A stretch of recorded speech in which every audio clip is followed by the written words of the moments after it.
Go. Sit, baby. Come on, man. Got the hand in. Hands in means all for one, one for all. Man, this is it. Let's go out and give our best. What time is it? Game time!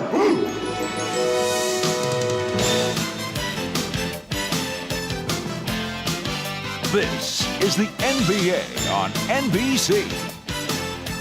The 1998 NBA Finals. Tonight, it's Game 6. The Chicago Bulls versus the Utah Jazz. A while ago at the Delta Center, the cast of characters began arriving for Game 6. Karl Malone, fresh off the great 39-point performance on Friday night. Michael Jordan held just 9 of 26 from the floor in Game 5. Antoine Carr, unexpected hero, helping to bring it back to Salt Lake, where John Stockton has family support. Dennis Rodman doesn't prefer Utah, at least it's close to Vegas. Scottie Pippen, whose MVP chances for the final may have been hurt by his 2 of 16 shooting on Friday night. And we welcome you back to Salt Lake City for Game 6. Hello again, everybody. I'm Bob Costas. As we mentioned earlier, no team has ever come back from a 3-1 deficit to win the NBA Finals. That's what the Jazz are facing. But should the Jazz win tonight and force a Game 7, then it would be worth noting that very few teams have ever won a 7th game on the road in the Finals. That's what Chicago would be facing. All right. Get your matchups. Remember, get back on defense. That's your big priority. If not, we get the tap, we run a fist side. MJ coming off Tony, either on the pass or the screen. On a fist side action, okay? Bring Scottie into the post, run your offense. Here we go, guys. Go, man. Everybody go, We welcome in Isaiah Thomas and Doug Collins. And as always, pre-tip, we go to Ahmad Rashad. All right, thanks, Bob. The big news on the Bulls is the condition of Scottie Pippen. As was reported earlier in our pregame show, he did take an injection yesterday. He told me he hurt that back in Game 3 and Game 4, irritated a little bit more. Before the game today, he said he had electrical stimulation, then he iced it, had ultrasound, had a massage, and then did a lot of stretching, and told me that he is a little bit ginger, but nothing could keep him out of a game like this. Thanks a lot. The Bulls are just 4-4 on the road in the playoffs, and in fact have lost 4 of their last 5 road games against their toughest opponents, the Pacers and the Jazz. Jordan guarded by Russell. Hornacek will open on Pippen. They'll try and post Scottie on him. They go to it right away. Stockton comes over on the double team. Now back to Scottie, and they couldn't recover. Hornacek was left alone with him, and an easy 2 for Scottie. That's going to be the strategy here early. Try to go at Hornacek with Pippen. Michael will do a lot of the ball handling in the first period. Malone against Longley. Has to give it up, and Jordan is the only guy there.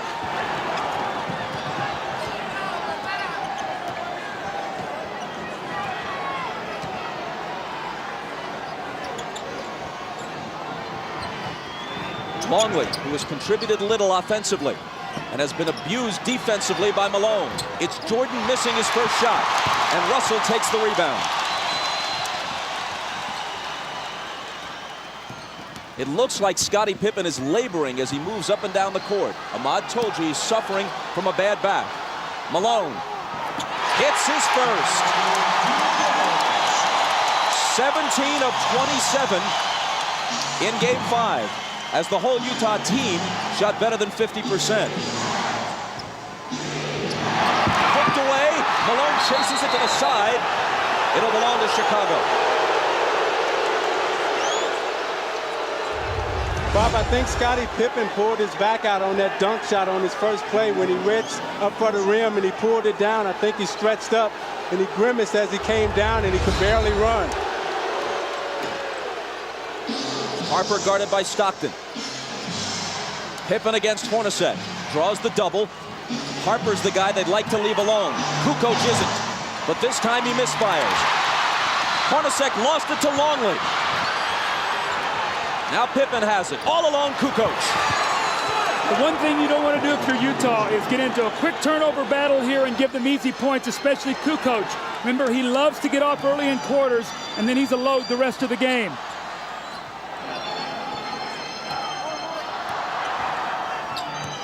Hornacek from Stockton ties the game at 4. That was a great screen by Karl Malone. Hornacek set Michael Jordan up beautifully, and in a great entry pass by Stockton.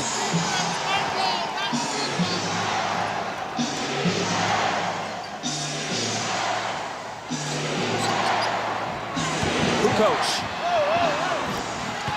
You wonder if the Bulls went to Kukoc enough in Game 5. With Jordan and Pippen struggling, Kukoc was on fire but got only 13 shots. Yeah, Kukoc has the size advantage and also the speed advantage over Adam Keefe, and he can take them inside. Also, he can stick the outside J. Malone got inside of Longley and drew the foul. Now you watch Pippen come across the lane, and as he reaches up to dunk, he pulls his back out, and you see him grimace as he comes up the floor. Let's keep our eye on Scottie Pippen tonight. Let's check in with Ahmad. Bob, Scottie Pippen's really having a bad problem. In trying to bring the ball down, you can notice Michael sending him down the floor so he can bring the ball up. Now, as we mentioned earlier, that the strategy was to go to Scottie in the post. If his back continues to bother him, they may have to change that strategy. Bob? You can see him with his hands on his knees, bending over, trying to limber up, wincing quite a bit. Malone hits the first. Generally, he and the Jazz team have not gone to the free throw line in the finals as often as they did during the regular season and in the earlier playoff rounds. The Bulls have had a big edge at the free throw line. Jim Gray is listening to Jerry Sloan over on the sideline. He says Jerry is already complaining about illegal defense early in the game. Let's see if the next time down the floor the referees hear him once again. Remember, that was something that was big in the United Center. He was able to get the referee's attention. I thought it helped his team. Harper trying to back in on Stockton, and the whistle goes against Utah. It's Stockton's first. See, what Chicago will try to do is put a lot of pressure inside on the post with Harper and Pippen posting up Stockton and Hornacek.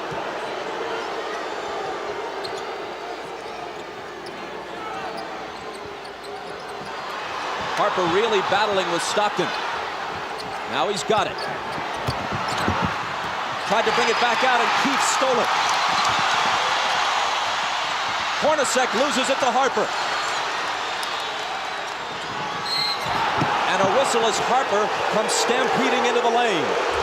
Now, Bob, Scottie Pippen came back and got that steal, but he is really struggling right now. You're going to see him come in from behind, and after he knocks this ball away, he really sort of stands, and I watched him the whole way. He looked over at the bench at Phil Jackson, like saying, I don't feel very good right now. He's standing up straight. That's the first sign of a back injury, when a guy stops bending his knees. A back injury is one of the most crippling of injuries, especially in an athletic context. And I'm not trying to compare a physical injury to an illness, but it was here in this building where Michael Jordan, sick as a dog, managed to gut it out in Game 5 of last year's final, the pivotal game. Scottie Pippen is probably mindful of that and will give it everything he's got to try to equal the effort that his teammate Michael Jordan has shown in the past. See, Bob, that's why I think it's very, very important for the Jazz to lock in on Tony Kukoc, because if Pippen can't score and it's only Michael Jordan, that will be to their advantage. They've got to do a job on Kukoc today.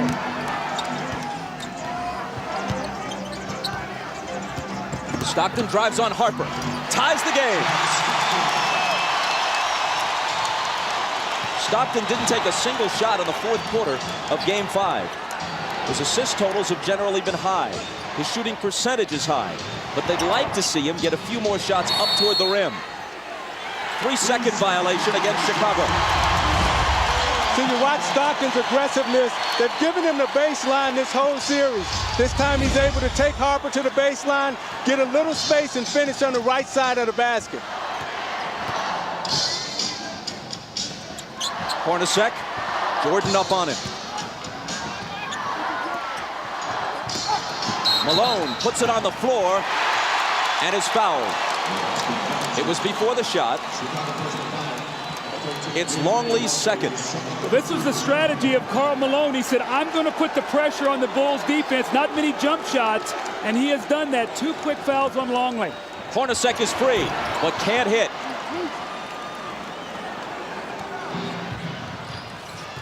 Hornacek is now 18 for 46 in the series. Jordan, there's his first field goal, and the Bulls take a 10-8 lead. If you take away Hornacek's 7 of 11 in Game 3, he's shooting around 30% for the rest of the series. 7 of 11 in Game 2, I should say here. Harper reached in and fouled. Rodman off the bench. Let's see who he replaces. Longley has 2 fouls, and it's Luke who'll go out.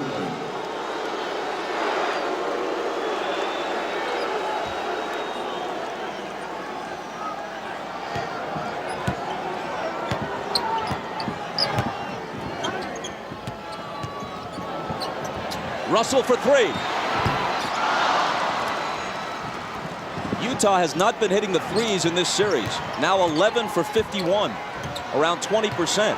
They shot 37% as a team from beyond the arc for the season. Pippen with the hook.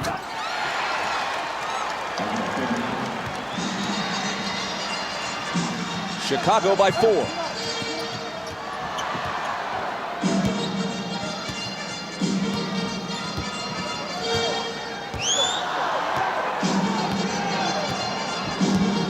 Malone screening for Stockton. His 3 isn't there. Pippen claims the rebound.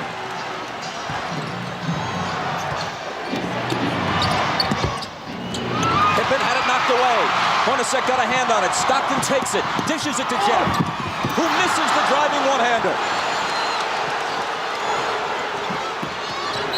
Jordan is wrapped up by Keefe for the Utah foul. You know, Pippen is really hurting, but he's playing in pain as he takes Adam Keefe into the middle and shoots his patented little jump hook.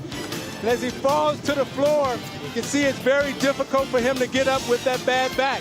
You see him running up the floor, not able to get the type of push and the speed that he normally would have.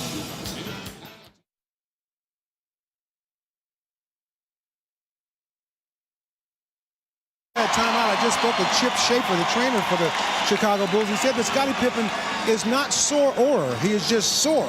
And he's having a problem really with his mobility, not able to bend over and grab the ball. But hopefully as he plays further and gets more warmed up, it'll improve. That's what they're hoping. Bob? Ahmad, thanks. With Scottie struggling, I think you're going to see the Jazz start picking up a little bit further down the floor. He's usually their primary ball handler. They'll try to pressure Michael and Harper up the floor, make it tougher for them to get into their offense. Here is Pippen, out to Harper, open 3, missed it. Malone battling Rodman, and it's tipped to Stockton. Utah on the run, but Stockton circles back outside to set it up. It was kicked. Utah keeps it, fresh 24. You watch Malone and Rodman battling under the boards. Malone's going all out as he runs the floor. They both kick each other a little bit. The referees may clean that up. Russell couldn't finish. Kukoc rebounds. That's 2 layups now that the Jazz have missed here early in this first quarter. Hornacek and now Russell. See, with Pippen hurting, I think Harper's going to have to step up big and supply the scoring load. Jordan for 3. Got it. Jordan with 5. And Chicago with a 7-point lead.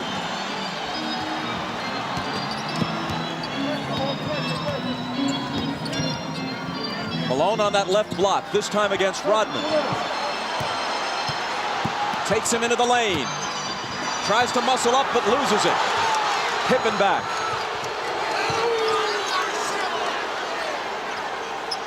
It was tied at 8. Now Chicago's on a 7-0 run.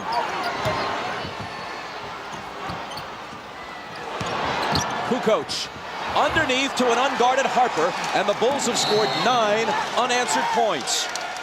Timeout, Utah. So you watch Karl Malone in the low post. They're not double teaming him. They're letting Rodman play him one-on-one. Consequently, when he goes up to put up the shot, he gets stripped, and it leads to this. Kukoc on the drive, the easy dump to Harper. Harper's going to have to step up big inside for the layup. And you're watching the NBA on NBC.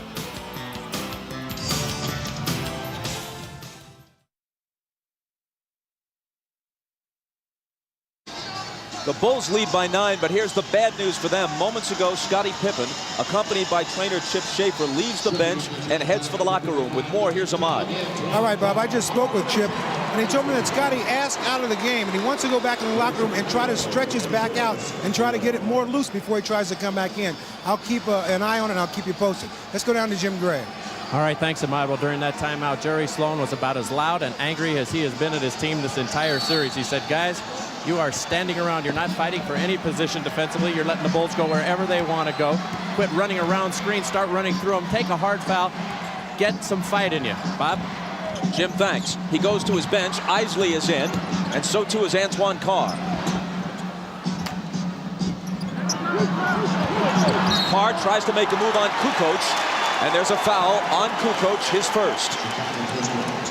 Now, Bob, the reason Carr's in the game is because Utah was playing 4-on-5 offensively. With Adam Keefe in the game, Scottie Pippen wasn't going to guard him. Now you've got Kukoc who's going to have to play Antoine Carr, so now it's a 5-on-5 matchup. They've got to take advantage of this with Isley in now for Stockton. Harper right now is on Malone.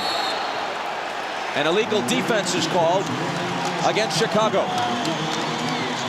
Doug, I think they should have started Antoine Carr. That center position is a revolving door for them with Ostertag and Foster, and it was important for them to get off to a good start. Now they've buried themselves and find themselves in a big hole. Ostertag and Foster have given them nothing in this series. Good pass from Malone inside to Hornacek, who converts it. That's why their lack of scoring at center is why they were interested in Ronnie Cycli and tried to get him from Orlando in a trade that eventually was voided.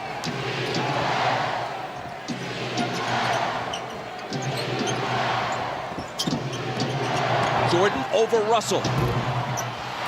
Rebound to Carr, who immediately makes his presence felt.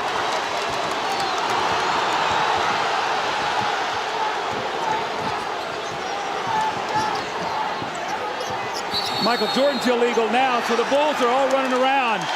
And it's their second illegal defense, which will result in a technical foul shot being taken. And Jerry Sloan just got a technical. Phil Johnson comes over and settles him down a little bit. Jerry's got to maintain his composure right now. He just got the illegal defensive call for a technical, and then he follows it up with a technical of his own. It's Jordan to shoot it first.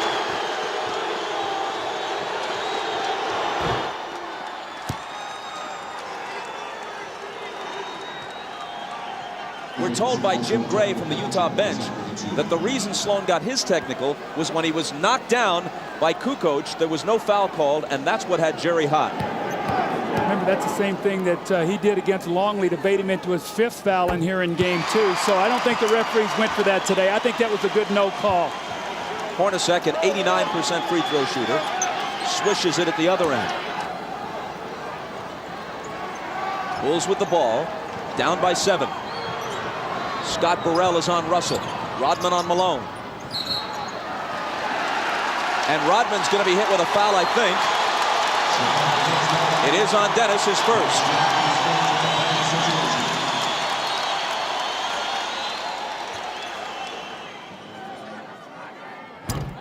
Malone missed the first.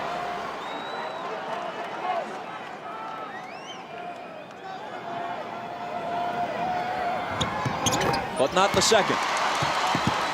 To give you an idea how close this series has been, other than the Game 3 blowout, the 9-point lead the Bulls enjoyed a short while ago was the biggest lead for either team in any game, other than Game 3, of course. Kukoc misses, and Isley rebounds.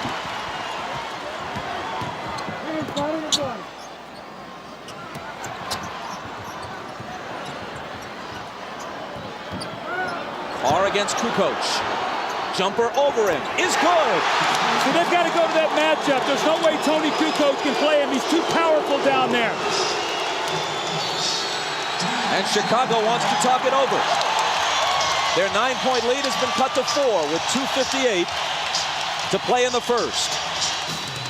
Antoine Carr is a much-needed force here. They've got to have 5 guys on the floor that can shoot the basketball to keep Chicago honest on defense. Antoine Carr with the little bang, he gets the space and makes the open jump shot. You're watching the NBA on NBC.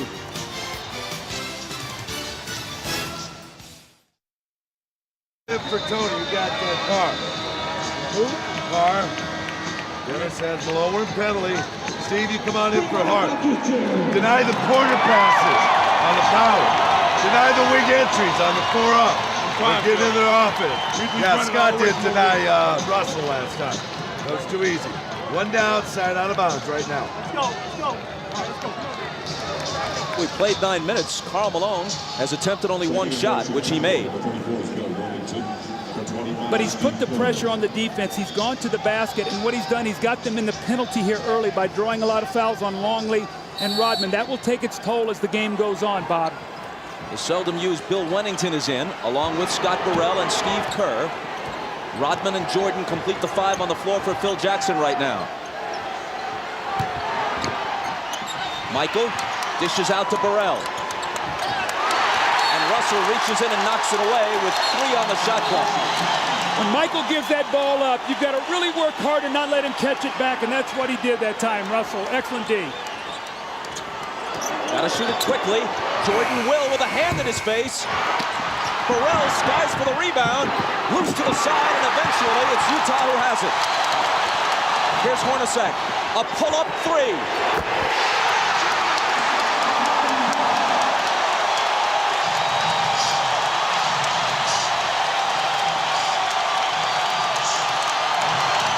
It's hard to imagine Utah winning the next 2 games and taking the title unless Hornacek hits shots like that, which outside of game 2 in this series, he hasn't been doing.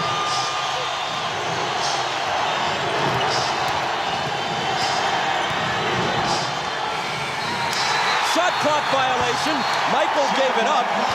They weren't even close to hosting a shot before 24 seconds. Terrific team defense. But Isaiah, the play before, Bryon Russell went down on the floor, knocked the loose ball away, and Hornacek got the 3. Those are the hustle plays that this crowd creates from this team, and they're going to need all of those today.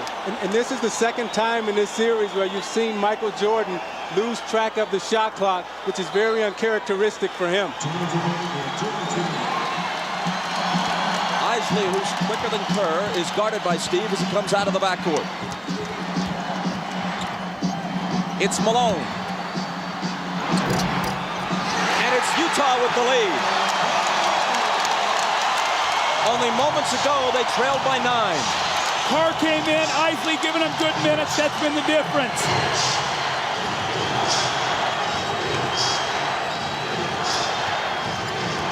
Jordan. Rodman on the offensive glass. Wennington, a good look. Wennington will hit the open jumper. Offensive rebounds was such a key here. When the Bulls won game 2, they did not shoot well, but they got 18 offensive rebounds. Moving down toward a minute to play in the first. Chicago by 1. Another illegal defense. That's on Michael Jordan. He got 2 zones below his man. Hornacek stayed out behind the 3-point line. Michael dropped down 2 areas, and he was spotted. Now it helps that Jerry Sloan is sitting there in the referee's ear helping him see Michael Jordan.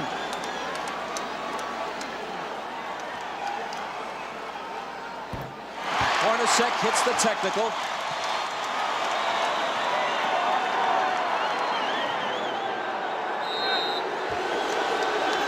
Kukoc comes in as soon as Carr goes out. Kukoc having trouble covering Carr defensively earlier in the game. Isley bounces to Malone, tough shot, but he cans it.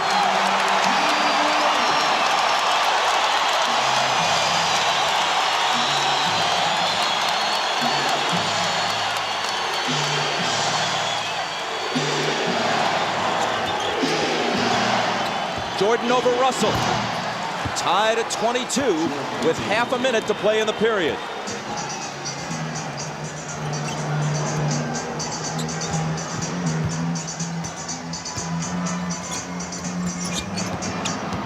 Malone against Wennington. Off balance, hit it, plus the foul. See, Bob, that's what I'm talking about, being aggressive, Isaiah. Taking the ball to the basket.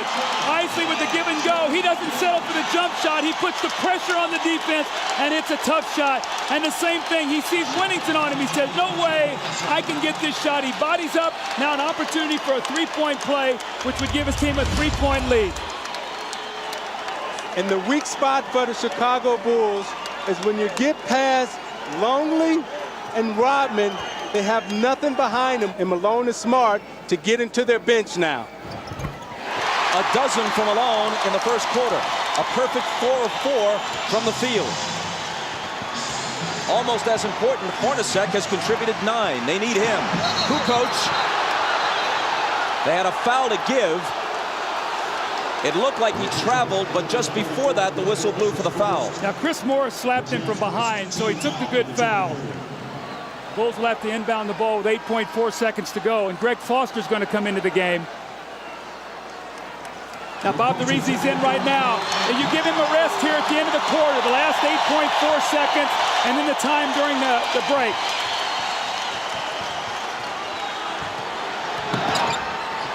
Jordan, double teamed, forces up the quarter's final shot and misses it.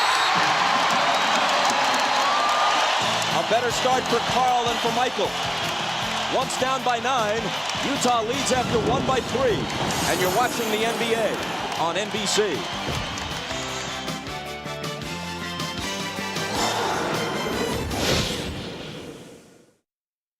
Injured his back on that dunk shot that he had just at the beginning of the game. He has been in the locker room for the past 5 or 6 minutes trying to stretch that back out. He has both doctors in there. They're just trying to see what they can do to get him ready to play.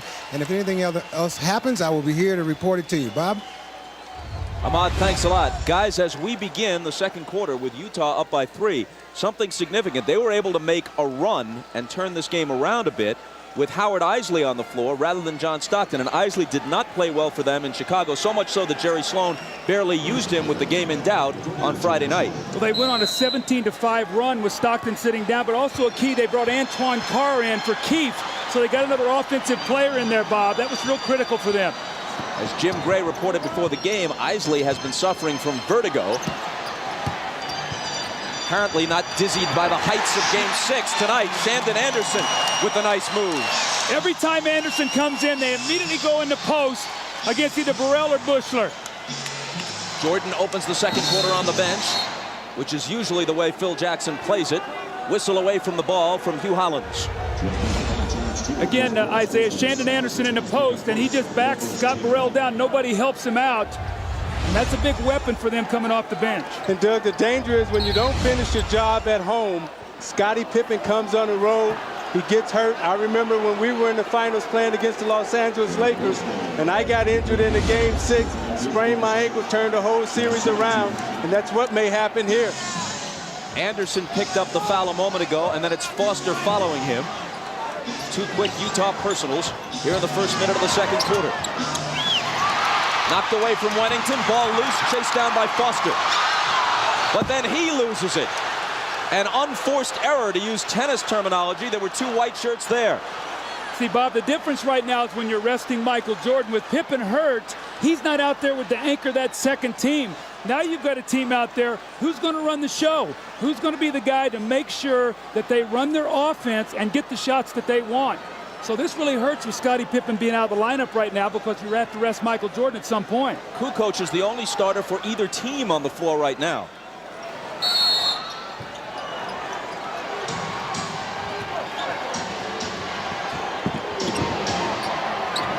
Foster on Tony.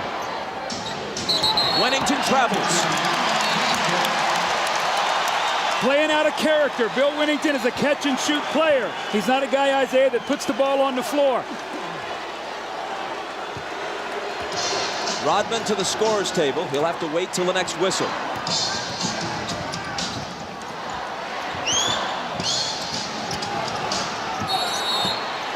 Which comes almost right away. Another illegal defense against Chicago, the 4th.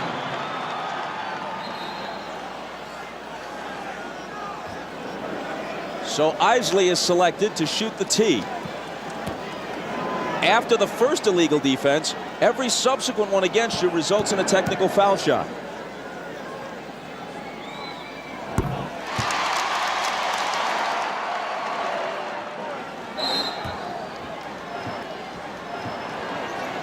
Utah by 6.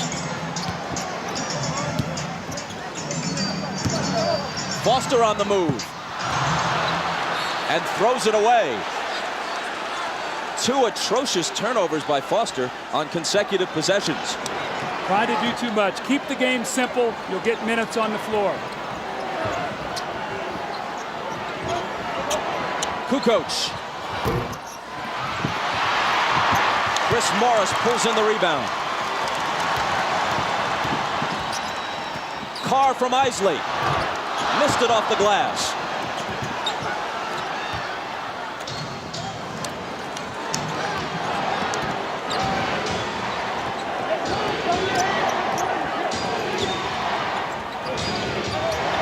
Rodman, good pass to Kukoc. Great back cut by Kukoc. He set him up, then back cut, faked him off the screen. Great pass by Rodman. Great look by Kukoc. See, Isaiah, though, Foster's got to push him over the top. That's what they did in the game 5, and Tony got 7 points to start the game.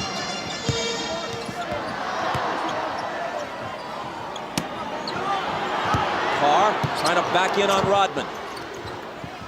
It's off Anderson's hands, but recovered by Isley. 2 seconds to shoot. And he hits the three!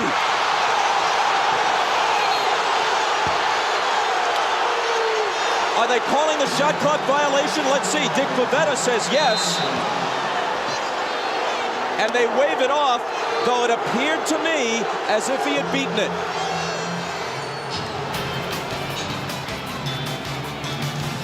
Timeout with Utah's lead, still only 4.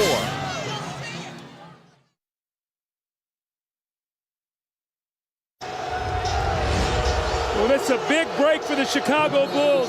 That should have counted. That's a big turnaround, and the Bulls get a big break there. Instead of up 7 Utah, now it's only a 4-point game.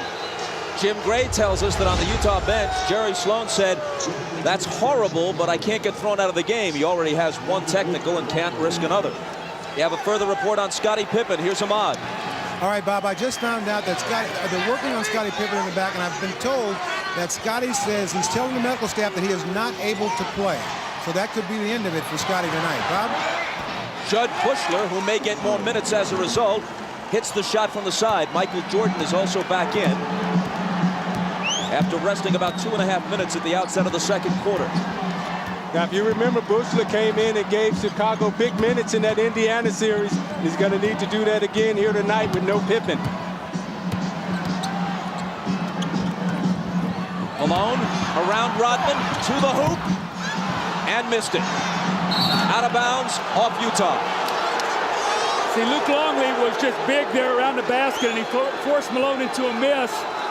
Karl tried to get contact to get the foul, and it caused him to miss the layup, but Longley stood strong that time. Utah does not have a single offensive rebound in this game. In Game 5, they had better success on the offensive glass than at any other time in the series. Contact between Anderson and Kerr. Offensive foul on Chicago. See, teams really complain a lot about this because this is a pet play by Chicago. They make this little inside reverse pivot. Watch Kerr as the man goes by, and he bumps him off on the turn. That's a good call. I know in coaching against Chicago, I used to always warn the officials on that play because if you can let him turn, it's a very difficult play to guard, Zeke. It's like the 49ers linemen used to do with that whiplash play where they kick their feet out and throw the defenders off balance. Now it's Bushler who's nailed with a personal. Isley has just gone out. Stockton back in at point guard. Bryon Russell has also returned to Utah's lineup. That's Russell with the ball.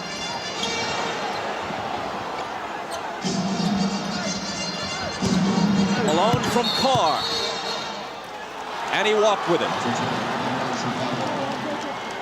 See, Antoine Carr's got to be ready to step in and shoot that ball. They're doubling down on the block now, and Karl Malone swung him the basketball. He's got to shoot it. Those are the same shots he had the other night in Game 5 that he buried to help them get the win. The Bulls can tie with a basket here or take the lead with a 3. Jordan in and out on him, and Carr claims it. Carr from Stockton. There you go. There you go. Now you see Carr pull up and hit the 15-footer, but moments ago he pulled up and missed that little easy bank shot off the glass.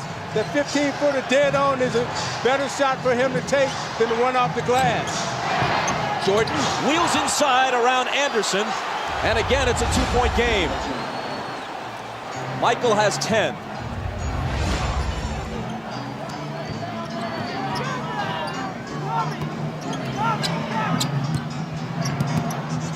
Malone in traffic, got his own and put it back in. That's that first offensive rebound that you talked about. Malone get it and got 2 points. Malone feels very confident against Longley and Rodman right now. He feels that he can get anything that he wants underneath.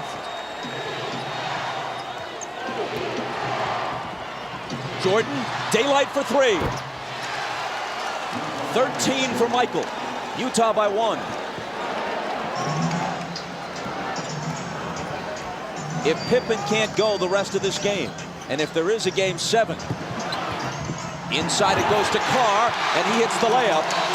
How much more of the load can Jordan possibly carry? He played 45 minutes on Friday night.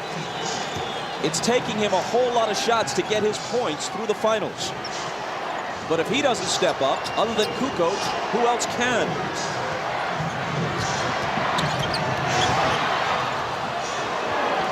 Here is Tony. To follow up on your point, Bob, this would be a very wearing game for Jordan. They'll try to tire him down and wear him out. It'll be interesting to see if he'll have enough at the end of the game because of the minutes he's going to have to play.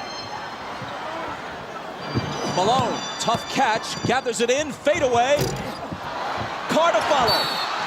Knocked away from behind, and he was fouled. It's number 1 on Jordan. John Stockton with a beautiful pass in rhythm to Antoine Carr, and the pull-up jump shot on the secondary break. And then Karl Malone working once again in the post. He backs himself down strong. Misses it, but the great effort and the great hands to get the ball back and the finish. And in a give and go, the back door, the weak side help. Anderson finds Antoine Carr underneath, and the little finger roll, and Utah leads by 1.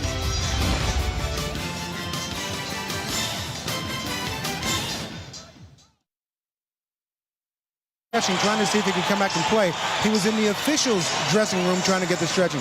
He has now moved from that locker room to his own locker room, but the word is that he's still unable to play. Bob? Ahmad, thanks a lot.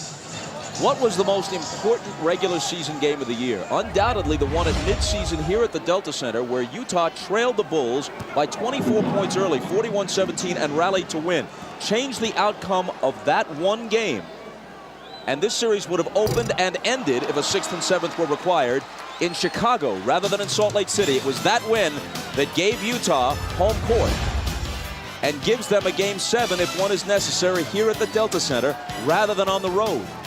And do the Bulls face the remainder of this game and a possible 7th game either without Scottie Pippen or with a weakened Scottie Pippen? See, with the Bulls depleted right now, the Jazz must keep the pace of this game up. They've got to use their superior depth and just keep trying to wear Michael Jordan down. Jordan into the lane. Tough shot. He was fouled. He'll come to the line with a chance to tie it.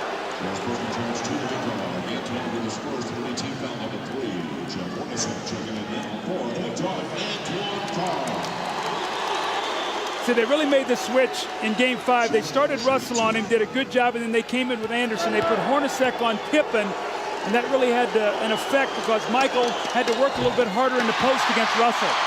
Antoine Carr going out. This is the 103rd game of the season for the Bulls and for Michael Jordan. Jordan hasn't missed a single game since he returned from baseball.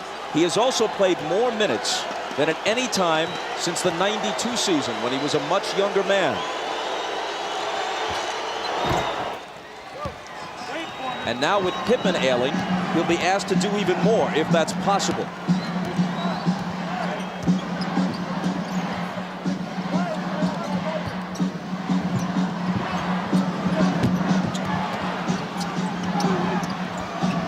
Malone slips it through a crowd to Anderson, who misses the floater.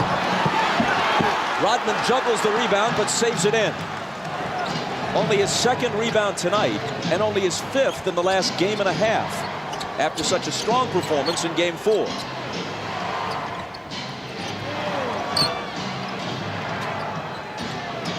Michael springs free and takes the lob from Kukoc. Great roll off for Russell. Faked up and spent off him.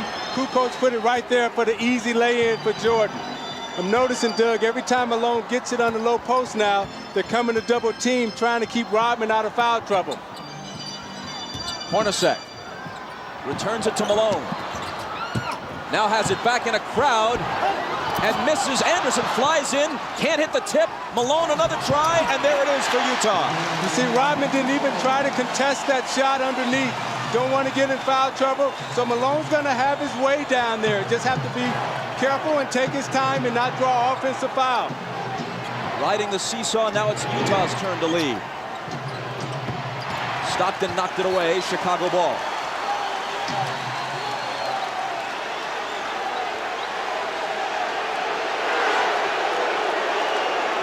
Phil's still lobbying for that travel on Malone on the last possession, but ain't gonna happen.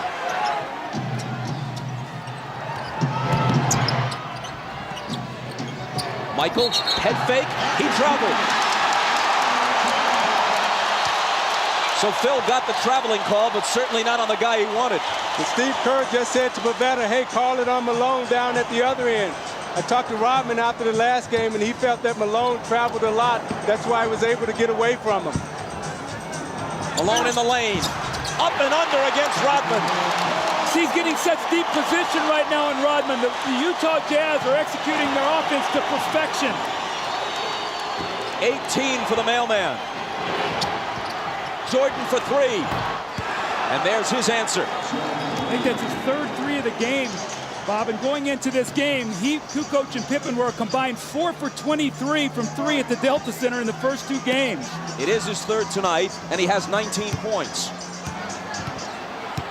Malone tries to answer, and can, and he has 20. A Jordan-Malone duel shaping up in Game 6.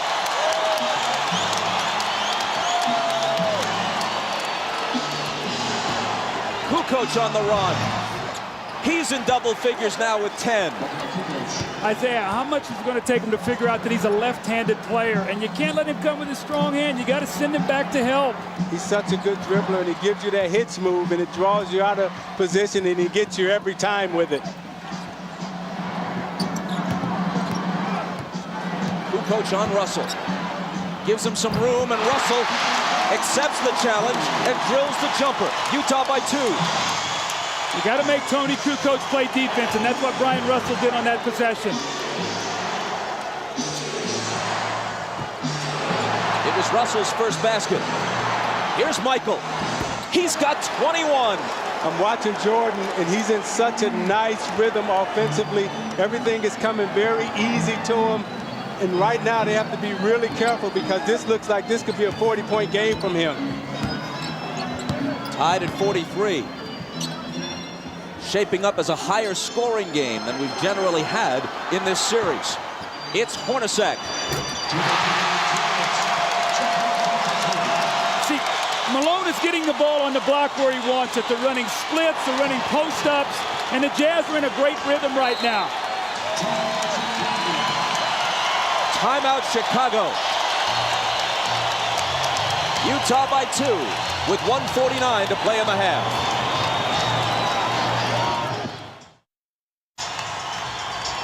Let's watch the Michael Jordan possession that he scored on. Bryon Russell, as he cuts, is going to give him a shot. Michael doesn't like it. Michael delivers a blow right there. So Russell pushes him back, and he catches it. Now you got an angry Michael Jordan. He squares up and buries the shot. So the referees let both of them get a blow in, and Michael finished with a jump shot. 8 of 14 thus far. Down by 2, the Bulls put it in play. Jordan's the guy they want, even more so than usual, and that's why. 15 of his 23 have come in this quarter.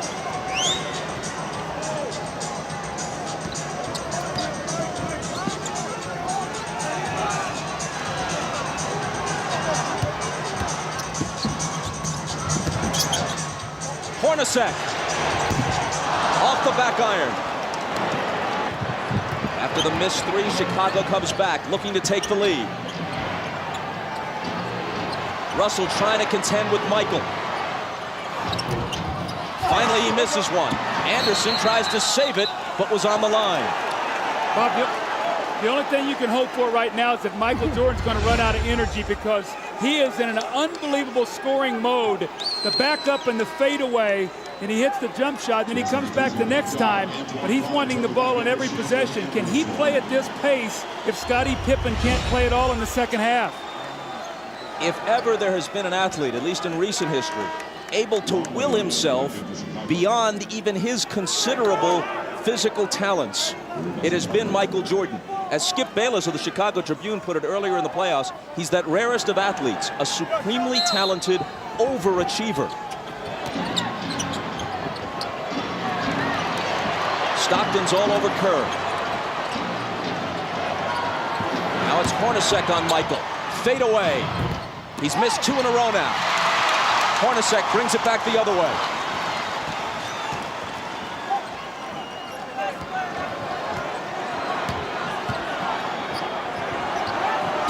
Stockton from Malone. Beautiful slip on that play. Stockton went across like he was going to set the screen on Longley. Michael relaxed just a moment. He slipped it. The give and go, Isaiah. That was a beautiful play. And Doug, now that Malone has really taken advantage of Chicago inside, now the perimeter will free up. Now they have to pay attention to Malone. Now Stockton and Hornacek will be able to step up and play and get involved. They were just putting a couple of seconds back onto the clock.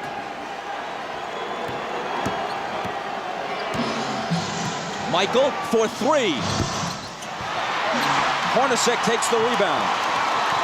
Jordan had made 3 three-pointers earlier in the half. He's now missed 3 shots in succession. Big possession here for the Jazz. A chance to get this crowd alive and up 4 going in at half.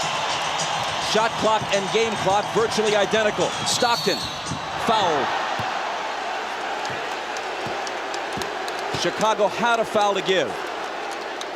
Utah ball from the side, still plenty of time. 6.9. The foul was on Kerr, his second. He goes out. Harper in. Better defensive player anyway. Malone. The bounce to Russell. 2 big assists in the last couple of possessions for Malone. 3 seconds. Michael to half court. From there. Almost. So Jordan had 23, matching his number in the first half, but missed his last 4. Malone generally more accurate in the course of scoring 20. Utah by 4, trying to force a Game 7. You're watching the NBA on NBC.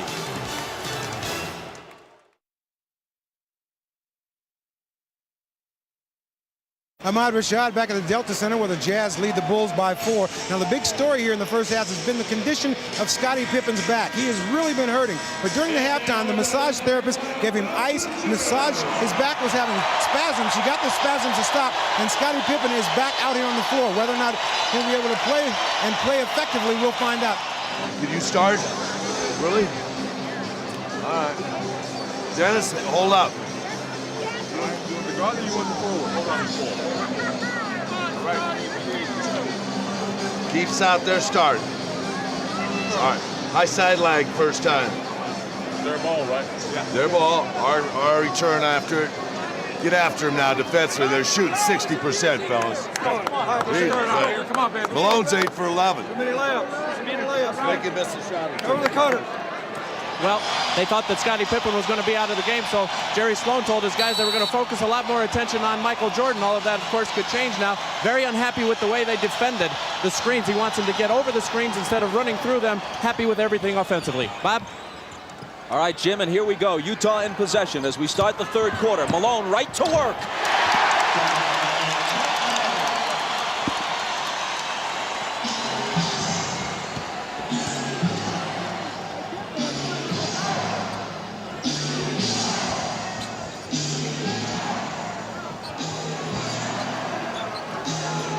Hornacek on Pippen. It's Kukoc. The 3 spins out. Hornacek with rebound position. Utah in front by 6.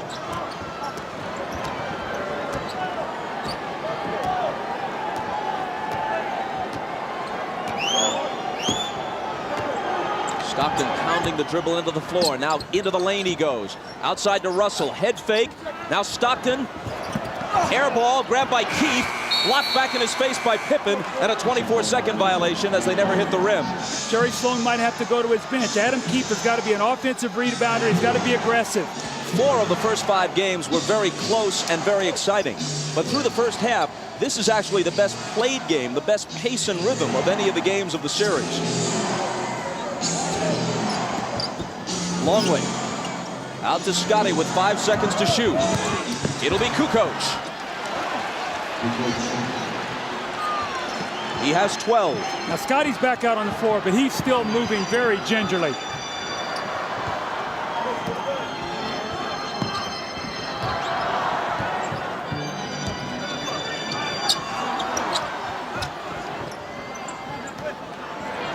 Malone inside and a whistle before the shot, and a Chicago foul. Now you watch Scottie Pippen. He's laboring to get up and down the court. That back is still bothering him.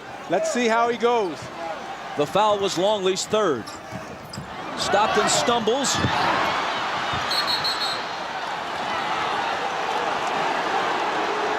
And on the steal, Chicago recovers the ball and asks for timeout. Coach, is that the time you want to use one? It does preserve the possession, but you use up a timeout. Well, Phil has the option here to take a 20 if he wants it. Harper with a great hustle play. You want to see him roll over and get the timeout before Utah can force the jump ball. So we'll step aside with 10:03 to play in the 3rd.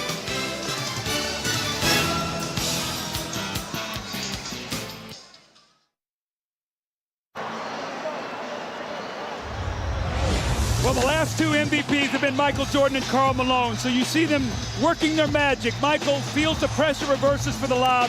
The fading jump shot, been terrific. And Karl Malone with the great hands in the second shot, then the deep post position on Rodman in the layup, and he too with the fading jump shot. So both of these guys have been terrific for their individual teams today. It's been the best played game offensively we've had in the series. Chicago ball down by 4. Pippen's jumper over Hornacek won't go. Malone waits for the traffic to clear, then hands to Stockton.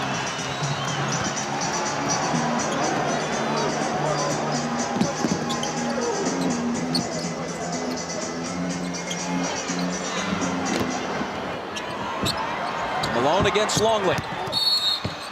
And a foul, and if it's Longley, it's his 4th. He's just not quick enough, Isaiah, to get up and body him, because when he makes the first quick step, Luke can't slide over and get in front of him. He sticks his knee out. Now, this is twice in this quarter. Malone has gotten a layup the first possession, and now he's gotten 2 fouls. He bodies up against him, he sticks the left knee out, and Malone goes right to the basket to get the contact. Longley's got to be a little smarter down there. He's giving Malone no resistance, Doug. I'm watching him as he's moving around. He's not even trying to guard him. Just poor defense by Longley. And great offense by Malone. He sits, Rodman enters. Russell for 3.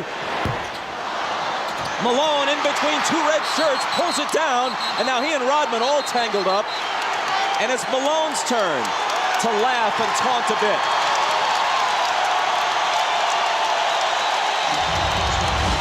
It's a great hustle play by Karl Malone. You're going to see him. He just wants the basketball. 2 Chicago Bulls, and he reaches in there with those powerful arms and just rips it away. The foul on Dennis Rodman. His 2nd.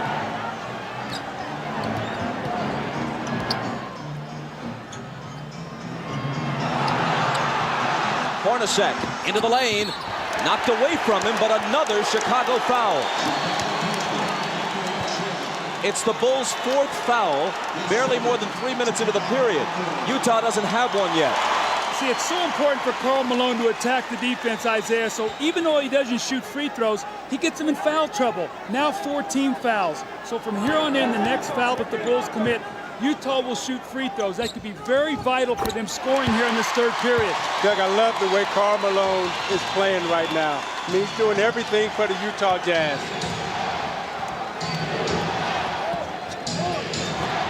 Jordan pulls up and connects. 25 for MJ. See, Jerry Sloan is very upset. Adam Keefe did not show out on that screen. Michael came off there not with the idea of passing. He knew his team needed 2 points.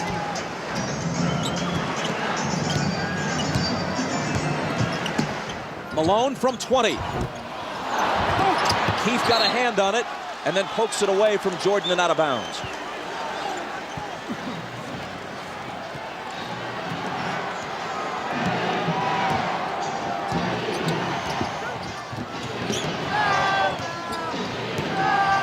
Pippen is on the floor, but not with his usual ball handling responsibilities. This is Scotty out high, immediately returns it to Harper. A little jump hook is good. Just the presence of Pippen on the floor, you've got to be able to honor him, and he's a great post feeder.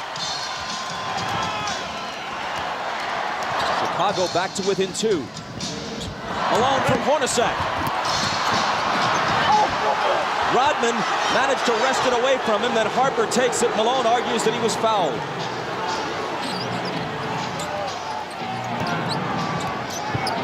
It's Kukoc dealing it out to Rodman.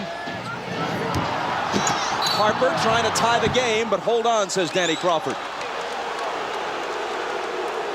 Foul on Stockton is second. Now Malone got great post position here. He's got to finish this play. He leaves it short on the rim, and then the second effort, he thought he got fouled on the wrist there, and he did get fouled, so he should be upset on that play.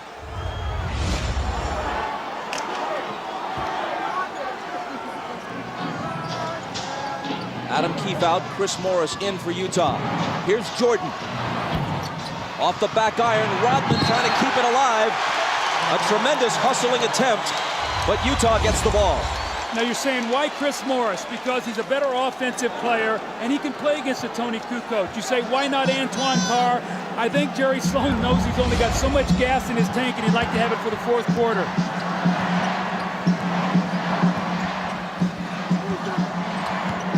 Malone had it go through his hands, and Rodman takes it. I don't know, Doug. If I'm Jerry Sloan, I put Antoine Carr in the game. I don't mess around. I don't mess around with Chris Morris. Kukoc can't tie it. Malone clears it.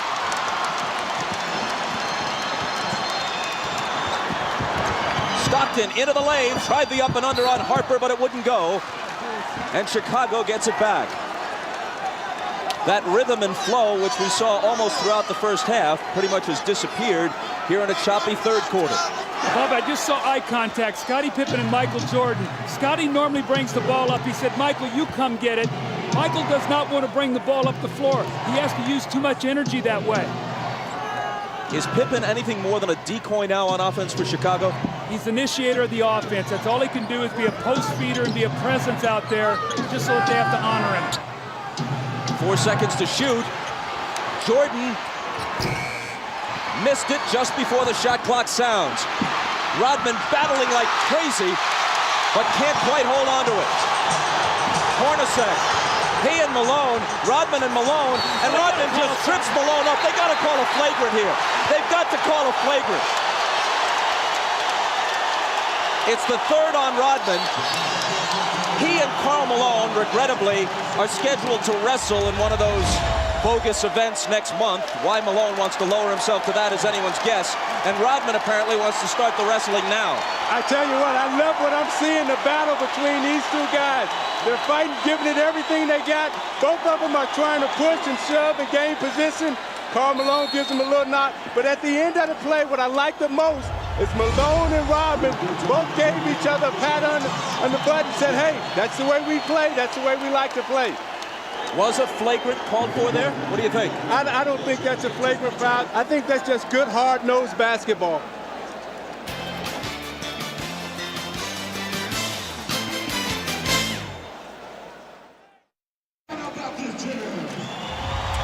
Well, the series was way too pretty here in the first half. Now they're getting down to the basketball we've seen. Rodman and Malone go down. That's 1. Here they go 2.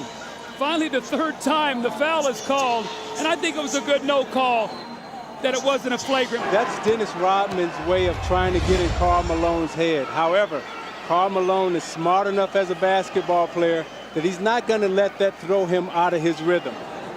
Malone has 23. And can't add to it. Kukoc takes it down. Chicago trails by 3 as we move inside 6 minutes to play in the third.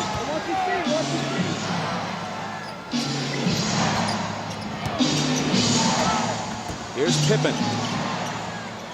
The bad back makes Hornacek's assignment on him a whole lot easier. Left alone, he doesn't take the 3. Michael, fade away. See, if I'm Hornacek, I make Pippen make one of those shots. He's really rushing out to close out on him. He's got to show me he can shoot that ball before I'm too concerned with him. I got to be more worried about Michael Jordan. Jordan has 27 to Malone's 23. Here's Malone again. He was fouled. The basket would have counted, but it wouldn't stay down. It's on Pippen his first. Now you watch Michael Jordan on the repost, takes a quick bounce, the reverse spin, fakes Russell out and shoots a nice fadeaway tape. Malone is averaging 23.8 for the series coming into this game. That's exactly what he averaged in the 6-game loss last year to Chicago. But that average will go up a bit after today. Makes them both.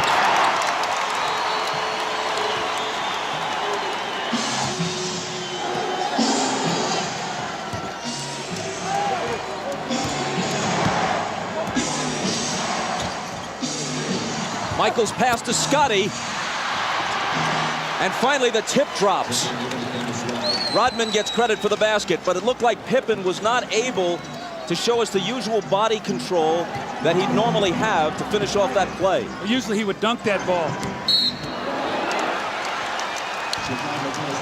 Harper on the foul this time. See, Isaiah, normally Scotty catches this ball in the back door and jumps up and power dunks this. You could see he could barely get off the floor, but Rodman with a great tip.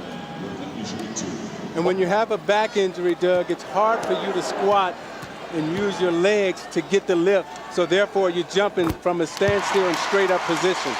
Tonight on Dateline Sunday, a tornado rips through the Midwest. And the program also has survivor stories from Mount Rainier. That's Dateline tonight after the game. It's at 10 o'clock for those of you on the West Coast.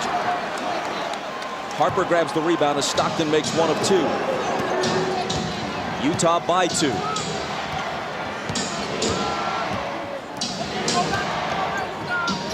Jordan off target, rebound Malone.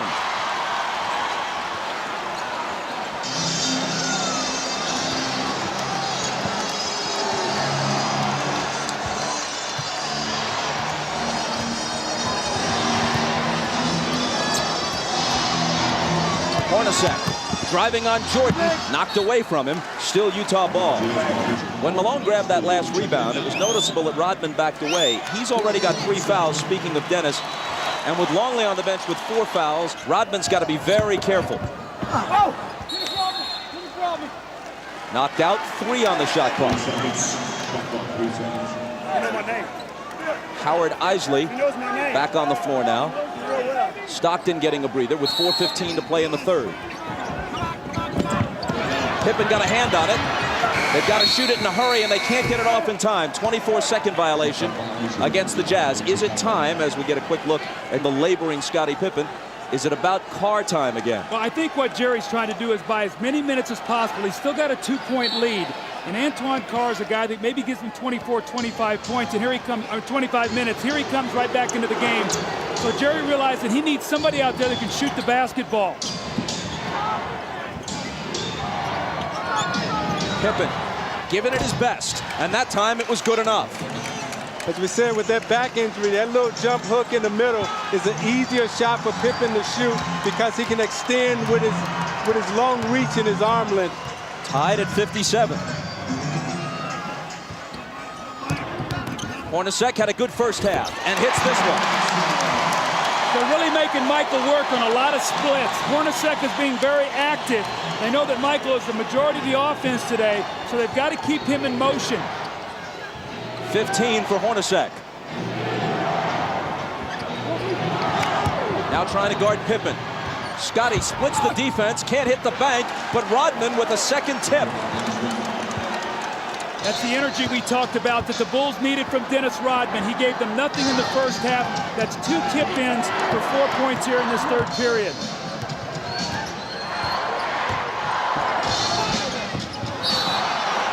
A whistle from Danny Crawford, a Chicago foul. It's on Pippen, and it's his second. You watch Pippen in the low post. They come to double team with Russell, and as he goes up for the shot, that leaves Rodman's clear for a clear tap in on the offensive glass. Now you watch Pippen trying to get up and down the court. He's really laboring and really working hard. Scotty has come out. Kukoc, Burrell, and Kerr all in. There's Pippen heading back to the locker room again to try to stretch out that ailing back. Russell missed the first, but connects on the second. Utah by 1. Well, the only thing that's saving Utah in this quarter to keep them in the lead is the free throw line. Those early fouls have hurt Chicago, and Utah's taking advantage of it. Kukoc knocked away, and there's a Utah foul. It's just their second of the period. Doug, I've watched Jordan the last 4 plays, and he's picking his spots to get some rest out on the court. He's not playing Hornacek as tough because I think he knows that at the end of the game, he's going to have a lot of energy.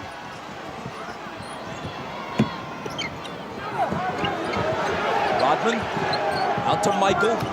Now screening for him. Morris fights through the screen. Michael takes him baseline. Draws the contact and the foul. Michael's going to go to the line. Chicago, which generally has had many more free throws throughout the series than Utah, has hit 4 of 5 free throws in this game. Utah 15 of 21. As you said earlier, Doug, a huge difference.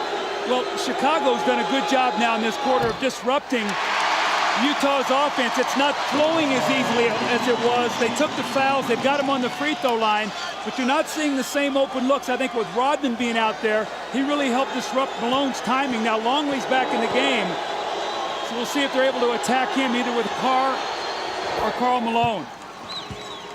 Kukoc goes out as Longley checks back in. Tied again at 60.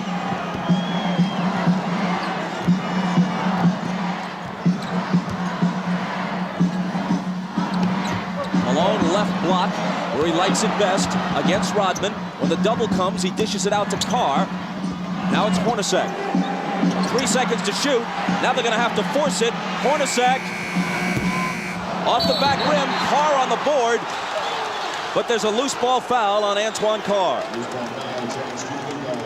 It's his second. You see how the Utah is using so much of the shot clock now? That's not what they did in the first half, Bob. They got their shots up earlier in the clock. Now the Bulls have them working against that shot clock. They're not getting good looks. And they're going to have to speed up the tempo of their offense now.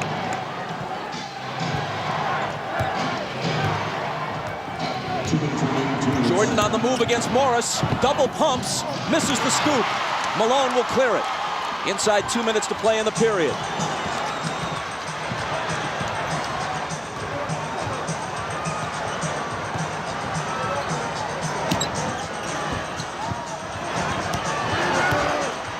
Antoine Carr missed it. I think the one guy that needs to get involved for Chicago right now is Luke Longley. He hasn't taken a shot the whole game. He's got to put some pressure on Malone in that low post. Here's Burrell. He's off target. Back comes Utah looking for the lead. It's Chris Morris. Hornacek in the right place at the right time. You see, early offense, they got the shot up, and they didn't let Chicago get back and get set up. And so even though they missed it, they got a chance for a second shot opportunity. 17 for Hornacek. Easily his best game since game 2. Michael confronted by Carr after he blew by Morris. And Jordan will come to the line. The fast break here by Chris Morris. He doesn't get the shot to go, but you see Chicago now not guarding a man really, but an area. And there's Hornacek with the offensive rebound, Isaiah. They got to pick up the tempo a little bit. Right now, it's become 2 half court, and Chicago's got them in a situation using too much clock. Michael misses the first as we check in with Jim Gray. All right, John Stockton is now back on the bench. He was in the locker room for about the past 7 minutes. He was getting a chiropractic adjustment several places. He felt a little twinge, went back there, saw the chiropractor. They worked it all out, and he will return to the game. Bob? He's been struggling with something of a sore back throughout this series. 1 of 2.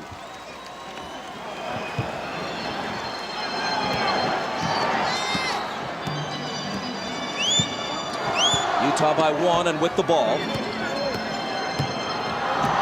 Isley hands it to Karl.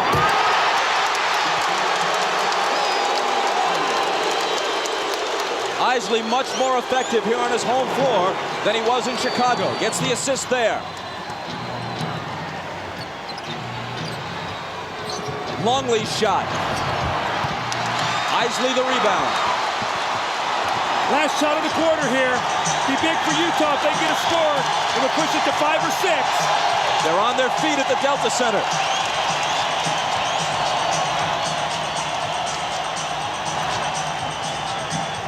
Kerr on Isley. Around Keith's screen. Now he gets it back. And hits just before the buzzer.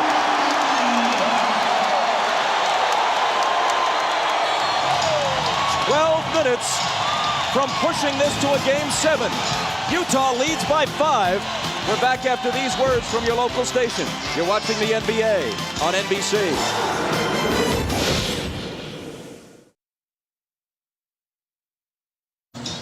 Howard Isley, after a miserable game 5 with no points and 5 turnovers, today has been big. He's helped rest Stockton.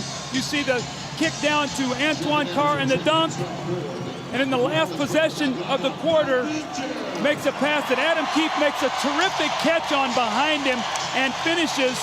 Today, Isley has 1 point and 3 assists, no turnovers. He's given him good numbers off the bench. As we start the fourth quarter, Michael Jordan has scored 29 points. He's 10 of 24. At one time, he was 9 of 15. That means he's just 1 of his last 9. He's played 34 of the 36 minutes so far, after playing 45 of 48 on Friday night. Remember, in the fourth quarter Friday, he was just 1 of 7 from the floor. You have to believe fatigue is an important factor now. I think with Michael Jordan, he's smart enough to rest on defense and try to conserve his energy for offense. Here he is on offense. And he'll be coming to the foul line just as the fourth quarter starts. But even those poundings take something out of him, right, as he goes to the basket. Now, those are the things that take the most energy out of you. Because if you can imagine yourself, if you had to wrestle with an individual for 2 minutes, that's very tiresome. However, when you're running up and down the court, that's an aerobic exercise. That doesn't take a lot out of you. So him going to the basket, taking that pounding, that takes a lot more out of you. And also right now is normally the time that Michael Jordan rests. He tries to rest the first couple minutes of the fourth quarter without Pippen. He's not going to get that rest. So we'll see what that does as the game wears on. But Jordan is the one individual that I've seen in this game since I played that can carry his team in the fourth quarter even when he's fatigued. He's already played more games and more minutes than at any time in his career. Isley, big hoop for Utah. Tell me confidence isn't an unbelievable thing. This is the same kid we watched in Game 5 who didn't even want to dribble the basketball. Today he's making some big plays for his team.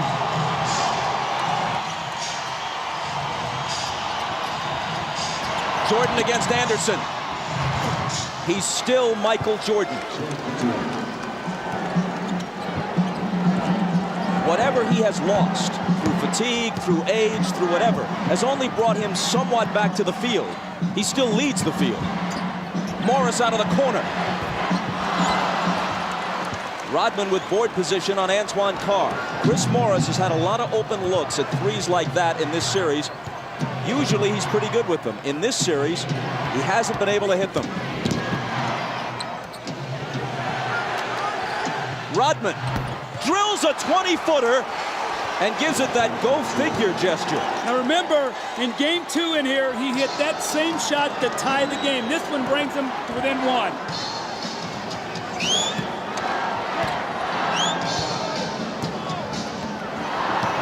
Isley returns it to Keefe on the screen roll, and he blows the dunk.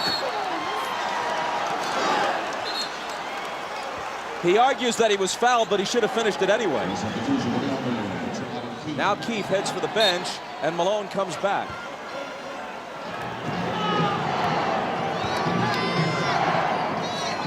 Chicago can take the lead. See, now Malone has to guard Kukoc now on the perimeter. Watch that matchup. Jordan between the legs and the jumper. Off target, rebound Morris.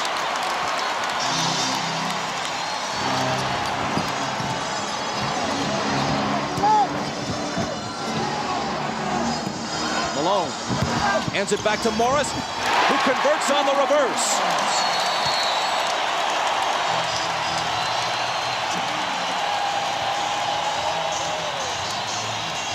Timeout, Chicago. Now you watch Jordan using all his energy on offense. To go drive hard to the left and shoots the fadeaway J. And then Rodman, go figure, right? Lined up straight in, shoots it right in, and even he's surprised. You watch Chris Morris moving without the basketball. Malone with the beautiful feed. Morris with the reverse layup off the glass. Beautiful basketball by Utah.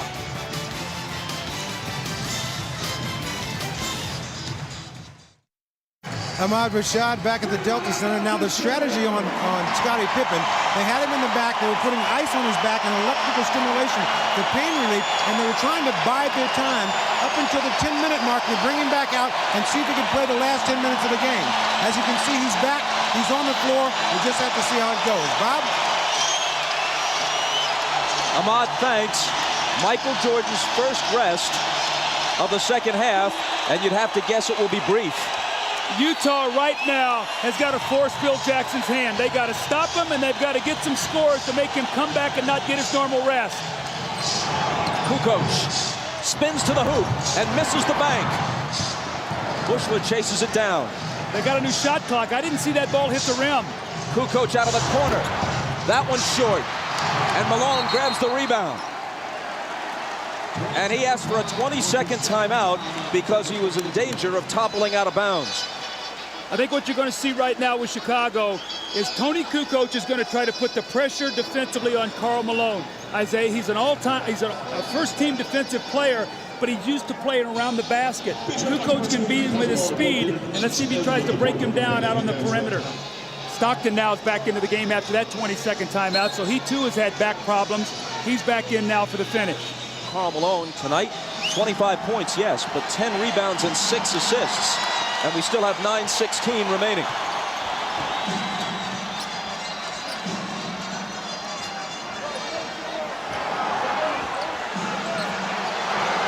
Stockton on the dribble against Kerr, trying to find Malone, but they get a hand on it, and Rodman grabs it.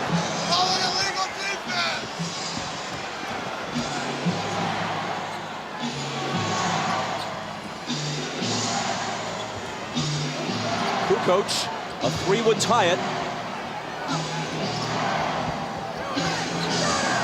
4 seconds to shoot. Stockton knocked it away from Kerr. Malone tumbles. Should be a 24-second violation since no one had established clear possession of that loose ball, and that is what's called. How about Karl Malone going for this loose ball? Now, John Stockton normally will come up with this ball. You can see he can't bend over with that back, but Karl Malone with a great hustle play that gives his team that opportunity now for the loose ball on the 24-second shot clock violation. Michael is at the scorer's table. He's coming back.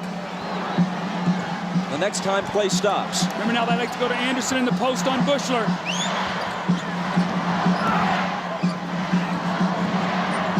Carr from 20 feet.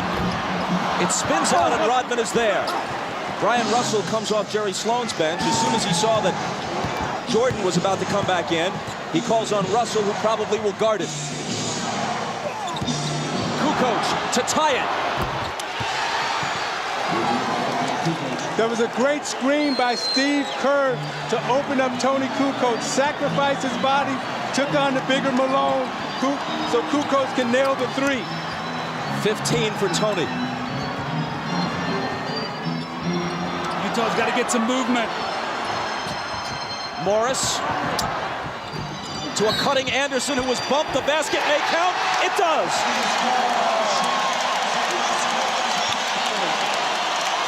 Bob, you can see now, Karl tough time on the perimeter. He doesn't like to play out here, so he gets bumped and he just tries to run through the screen. Kukoc gets the bare three and knocks it down. And in the good movement here, you got to get a slash and a cut to get to the basket. Too much standing around for Utah. An opportunity now for the three-point play, which they get.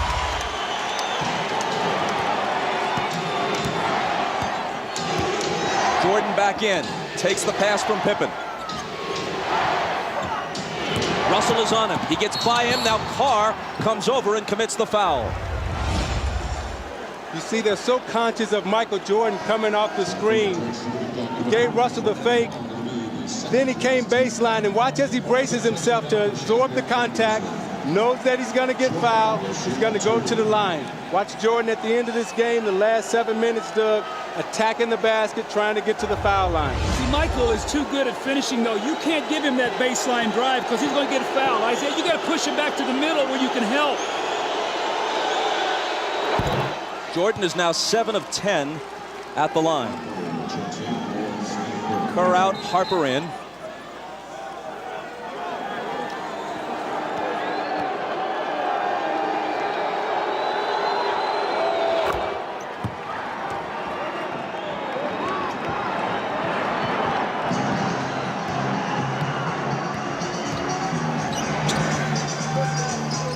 Hornacek guarded by Jordan.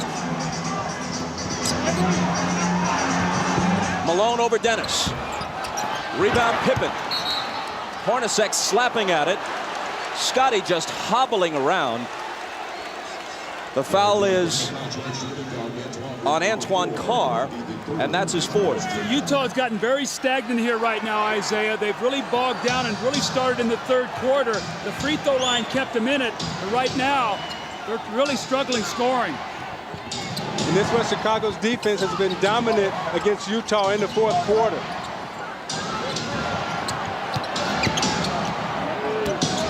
Jordan with the jumper. And with 37 points, as Utah falls behind now for the first time since midway through the second quarter. See, he's headed for 40. I would start double teaming Jordan every time he touched it. Bryon Russell went down, and there's a foul on Kukoc. You talk about wanting to bring Jordan to the middle, but his game is so complete. And when you bring him to the middle, he's able to come right to that right hand, square up, and shoot it right from the free throw line. It's Chicago by 1, and you're watching the NBA on NBC. They'll probably come back to the same thing. Watch Malone run the screen roll. We're in our purple. Now, push the ball, under control, reverse the action on the backdoor step. Motion, twirl. Welcome back to the Delta Center. I'm Jim Gray. Jerry Sloan during this timeout told his team we can't keep playing this stagnant offense and walking the ball up the court. We need some cutters. He wants to push the ball, try and get some fast break opportunities off the rebounds. Wants them to set some picks and run off the picks, create some movement in the offense. Bob? Jim, thanks. If Jerry Sloan wants fast break points, they have to turn to John Stockton right now to push the tempo. And thus far, he's only attempted 4 field goals, 5 points, 4 assists, and 3 turnovers. Stockton has to come through. Here is Stockton with Harper on him. Antoine Carr. Malone, 3 defenders on him, and they take it away. It's Pippen wincing as he comes up with the loose ball.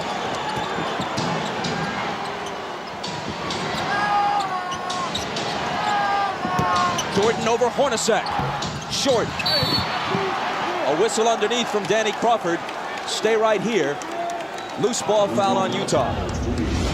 See, Malone's catching the ball in the post. He's getting double and triple team right now. He's got to be a passer out of this post. You see Pippen there knock the ball away from him. But if there are 3 guys on him and you space the floor, somebody's got to be open. And Doug, what Chicago is saying right now, we're not going to let Karl Malone beat us. Someone else is going to have to step up and beat us tonight. Pippen, who can barely move, throws it in. In almost any other situation, he couldn't possibly be playing. Regular season, never.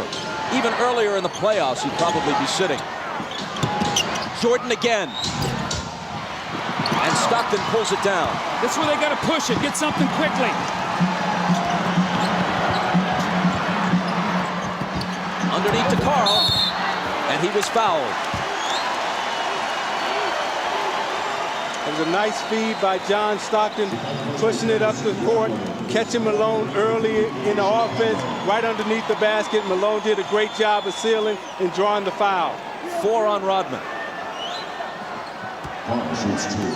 Michael's upset with himself right now. He's missed 2 jump shots that would have given his team a 3-point lead. He's really upset about that because both of them were very makeable shots that Michael normally makes. And Russell has done a good job guarding Michael Jordan, forcing him to shoot jump shots and not really allowing him to get to the basket. Malone busting loose with the huge game on Friday night. He had 20 in the first half. He's at 26 now after the free throw. Jordan leads all scorers with 37. He's 13 of 30 from the floor.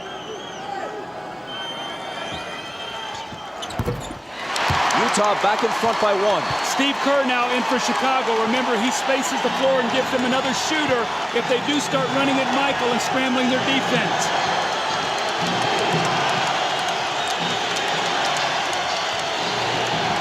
Michael again. Russell takes it down. Stockton has a little daylight, and Utah has a 3-point lead. Transition basketball again. The little screen by Malone, and he hits the open jump shot. Kukoc. Kerr. Pippen in the lane. Connects on the turnaround, playing through clenched teeth.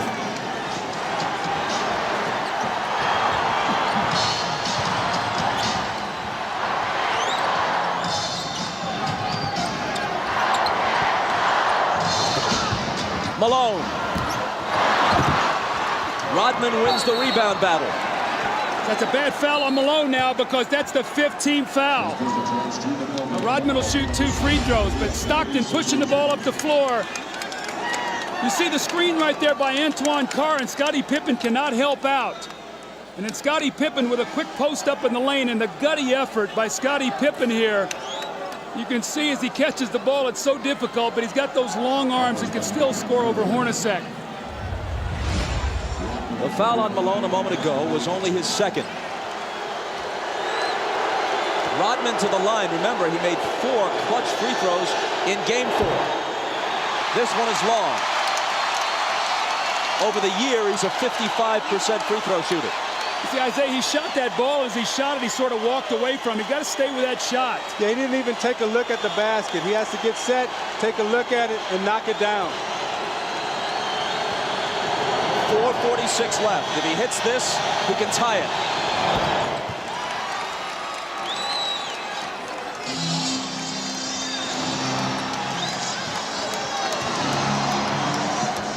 Stockton glancing at the clock as he comes across. 4.5 minutes for Utah to end its season or prolong it. Stockton, 5 seconds to shoot. It's Hornacek. Malone. They'll bring it back out. The jumper by Karl. Utah back in front. Great patience. Offensive rebound, kick it out, and Hornacek got it right back to him. Malone has 29.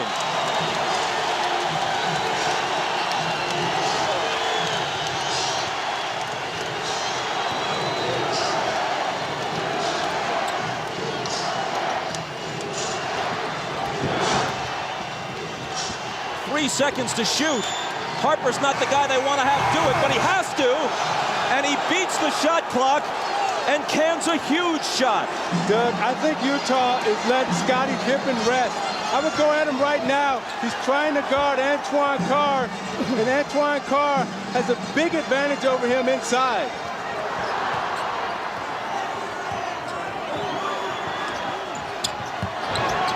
Russell. Driving against Rodman. Contact and a foul.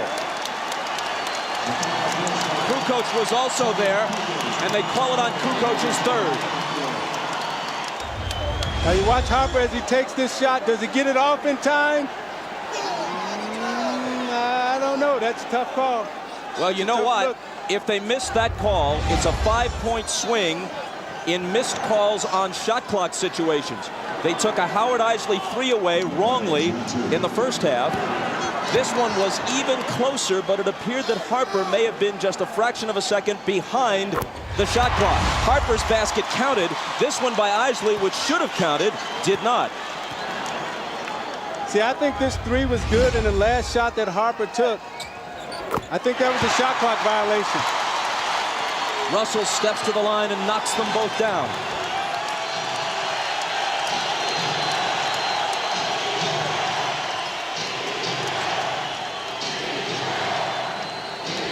Stockton on Harper, out to MJ for 3. It's short. Hornacek pegging it ahead to Russell, but Michael, with whatever gas is left in his tank, gets back to pick it off.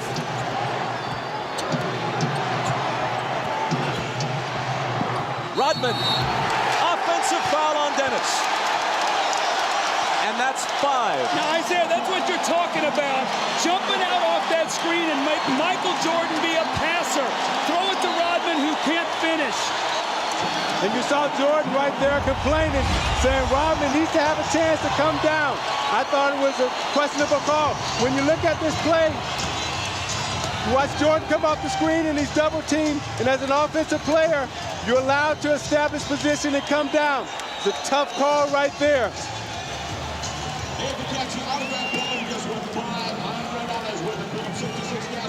Oh no, says Michael.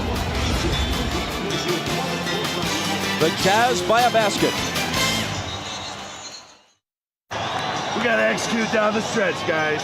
That's the key right now. They got team, they're in the penalty. I don't know what we are down here. Are we penalty yet? Yes. So they're in the penalty too. I guess they're going to Malone.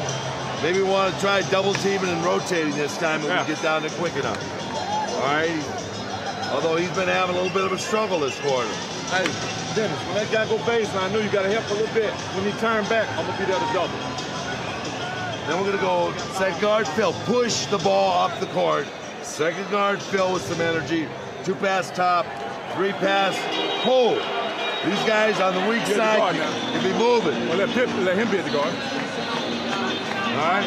And we got to take the ball to the basket on this team. Go after him now.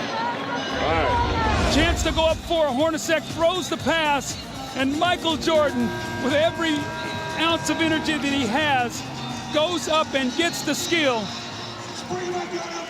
He misses the shot, the 3 that would have put him up 1. Had this gone through, it would have been a 4-point lead for the Jazz. Michael gets back and makes the great steal.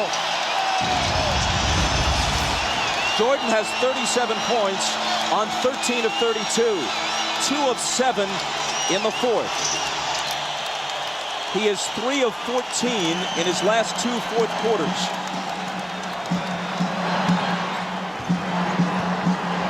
Even Superman apparently gets tired. Malone, lots of room. Got it! That's their pet play. Malone goes over like he's going to the post and screens for Stockton, and he rolls out and hits the huge jump shot.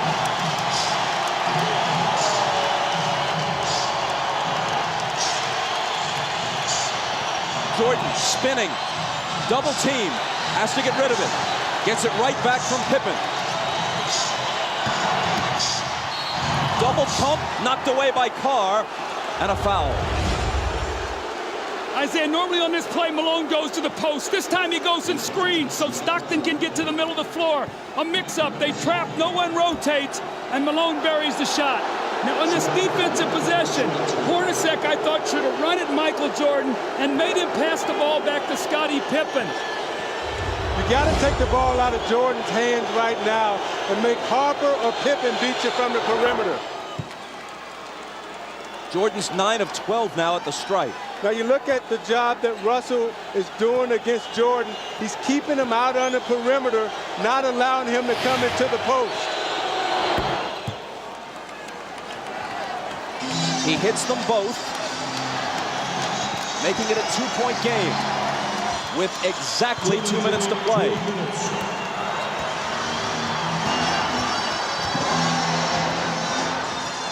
Stockton.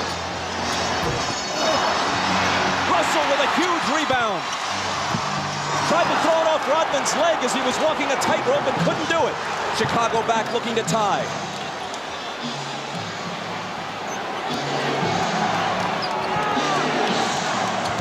Michael. Short.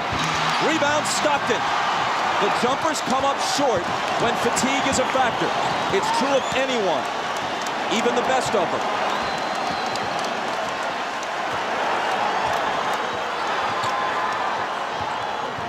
Rodman got in front and knocked it loose, but Chicago touched it last. Phil Jackson hot over that call. 1:14 remaining. Stockton for three! That would have been a dagger in Chicago's heart. Instead, they can tie it or take the lead with a three of their own. Jordan. And a blocking foul. Stockton is down on the floor. Jordan's going to come to the line at Stockton's fourth. You watch Jordan fake like he's coming to the middle again. Russell gives him the baseline. Stockton comes over a little too late. Called the blocking foul on Stockton. Jordan again at the free throw line. Chicago takes a 20-second timeout. Now you watch Jordan in the fourth quarter trying to get to the basket against Anderson. Pulls up and takes the jump shot. Again, they're keeping him out on the perimeter, not allowing him to get into the post. Coming to the foul line for his patented free throw line, Jay. But again, Russell keeping him out of the post. Pulls up, shoots it a little short. This is a big 20-second timeout for Chicago because it allows Jordan to get some rest before he goes to the free throw line to try to knock down two. At the line, he's 10 of 13. From the floor, he's 13 of 33. Well, in this fourth quarter, Michael is only 2 of 8 from the fourth quarter, but what he's done is he's been able to get to the free throw line. He's 6 of 6. They've got to find a way to be able to guard him without fouling him here. He cuts it to 1. Phil Jackson has told the Bulls during the last couple of timeouts, let's try to take it to the rack, go to the basket, not look for the perimeter shot.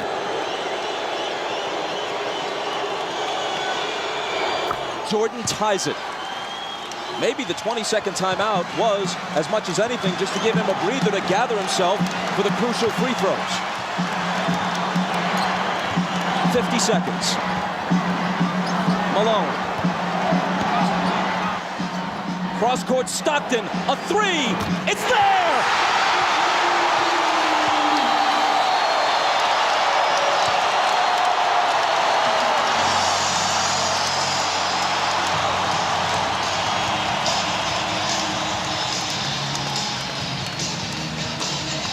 Stockton hits the three. What a huge shot to put his team up 3. Now this is what Karl Malone has to do. He has to find the open man, and Harper runs at him. And normally it's Stockton and Malone. This time it was Malone to Stockton. 10 points for Stockton. At age 36, he's played more NBA playoff games than anyone in history without winning a title. Now the Bulls would like to get 2-for-1 possession here. Try to get a quick score, get to the free throw line to give them 2 opportunities to 1. Pippen into Jordan. Michael working on Russell. Brings them to within 1. They scored within 4 seconds there. That's how quickly that changes now. Now it puts the pressure on the Jazz to score once again. Jordan with 43. Malone is doubled. They swat at it and steal it. Here comes Chicago. 17 seconds. 17 seconds from Game 7 or from championship number 6. Jordan open. Chicago with the lead. Timeout, Utah. 5.2 seconds left. Michael Jordan running on fumes with 45 points. At the end of the game, you got to get it out of his hands. He's beat you so many times. You watch Jordan play, Doug, and you know that at the end of the game, he's a killer. This was really the play that hurt Isaiah because they scored so quickly. Michael got in there and scored within 4 seconds. And what happened was Michael doubled back. You're going to see he's in the play. Michael never clears, so Malone doesn't see him. He comes from the blind side and strips him. So 3 crucial plays here by Michael Jordan now. as he gets Bryon Russell with a quick crossover. Look at Bryon Russell slips, and Michael pulls up and buries the shot to give him a 1-point lead. That may have been, who knows what will unfold in the next several months, but that may have been the last shot Michael Jordan will ever take in the NBA.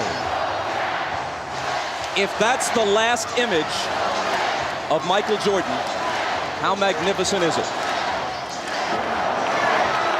Nothing down the sideline. He throws it in. You got to get right back to it. Like this, we give him the lane to keep it to the basket. Now you know he'll curl, and the other guy will go in, and they'll set a pick on him and bring him off here. Harper, got that? Yo. He'll go, Stockton will go in, and he'll come back like that to get the ball. Like Houston last year on that last shot. Yeah. Get a look. He'll go like that, so you can't get settled in. Yeah. Do we want to delay a game? No. Play, all right. No, they expect them to do that. Fake it, delay, but don't do it. Let's go, man. If they score, there's a game 7. If they don't, for the second straight year, they go out in 6. Stockton, Harper's on him. Behind the screen, Harper got a piece of it. It comes off. The Chicago Bulls have won their 6th NBA championship, and it's their second three-peat.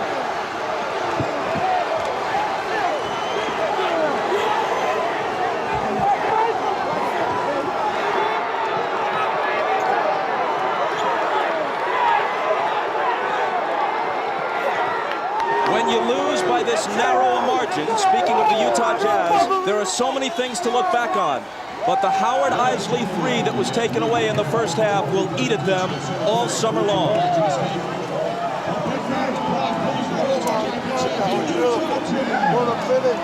Jackson and Jordan, perhaps for the last time.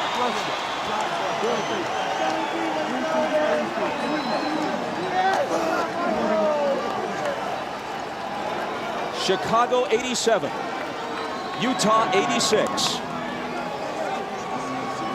Jerry Sloan showing class, trying to shake hands with each and every member of the Chicago Bulls, who won 2 out of 3 here and 2 out of 3 in Chicago. Thanks, boy. David, thanks, boy.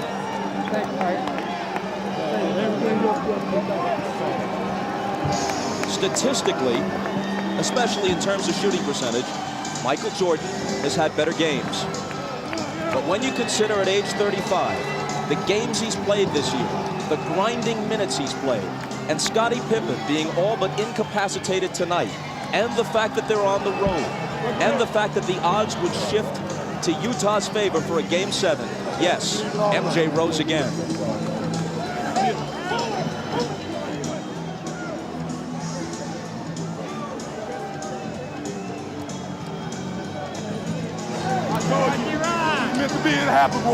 He no longer needs accomplishments to prove his case as the greatest player in NBA history.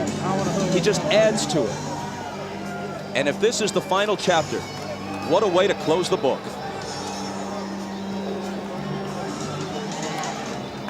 I tell you, Bob, as you look at Scottie Pippen there, I remember all Scottie ever heard about was the migraine headache and that he couldn't play with pain. Well, today, they could not have won this game without him. Just his presence being out there. He made some big shots. He fed the post. He did all the little things for Chicago, and his numbers aren't going to show it.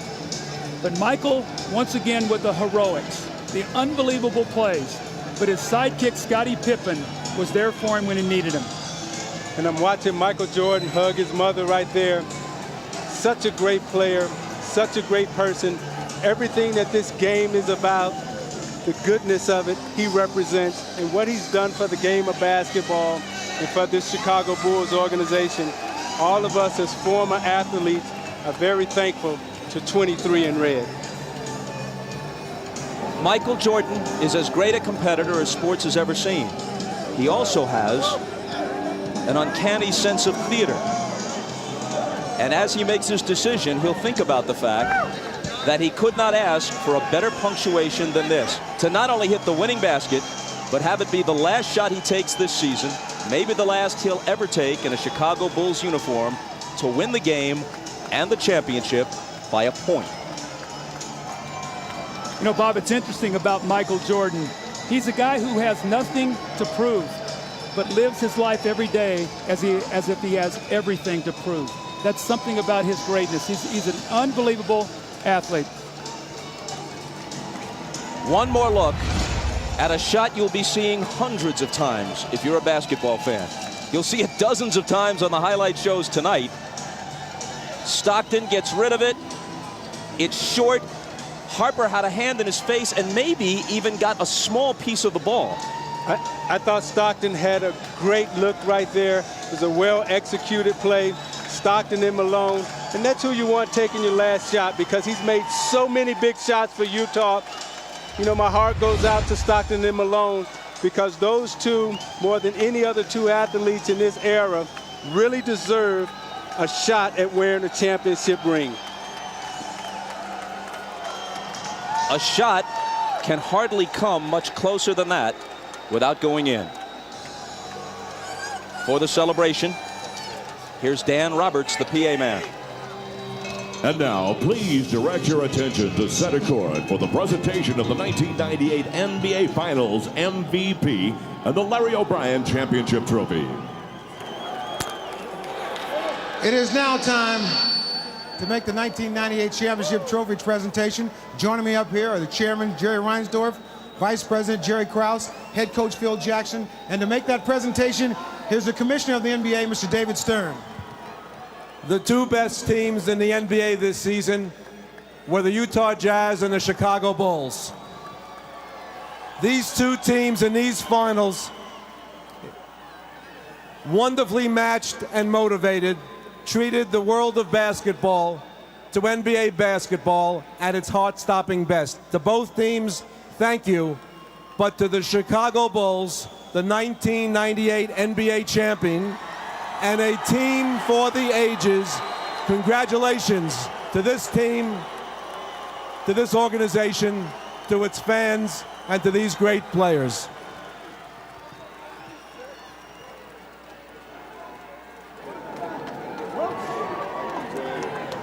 All right, Mr. Reinsdorf. Chicago Bulls fans all over the world would like to know, are you going to do everything you can possible to bring these guys back here to try to do this all over again? Well, let me first, Ahmad, say that on behalf of millions of Bulls fans all around the world, it's an honor to accept this trophy. It's only unfortunate that we can't have co-champions, because this Utah Jazz team is just the greatest team that we've ever played. 2 years in a row, they took us as far as you could take anybody. Winning six championships in 8 years is unbelievable. It's a tribute to a great coach and his staff, great players, Scotty and Michael, an unbelievable performance by Scotty and Payne tonight, Jerry Krause and his staff, just unbelievable. And on behalf of millions of Bulls fans all over the world, I can only hope and pray that Michael and Scotty will come back and defend the championship one more time. I take that as a yes. You are going to try to bring them back. Yeah, I believe in it. That was beautiful. Oh, man. I never gave up. I never gave up. Every time we were close, I knew we were going to do it. I knew it. Jerry Krause, you have to be very proud of this team. I'm so proud of these players and the staff.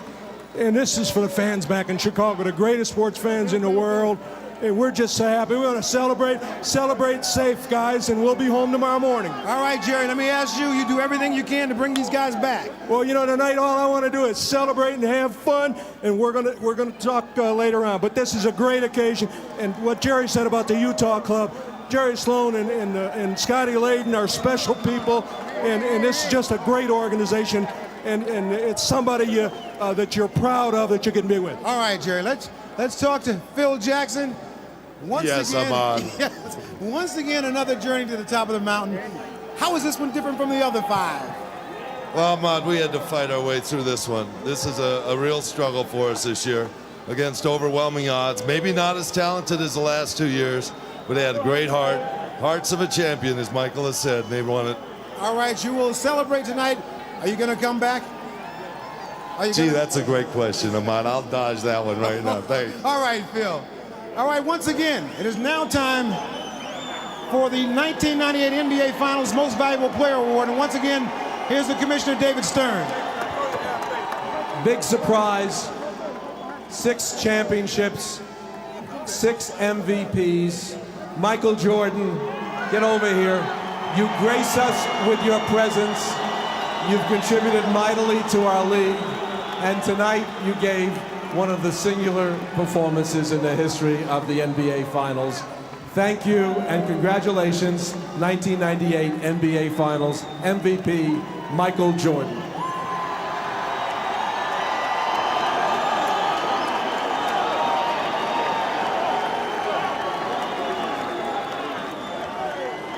Michael, you have won this award before, but somehow I have the feeling that this one is more special than all of them.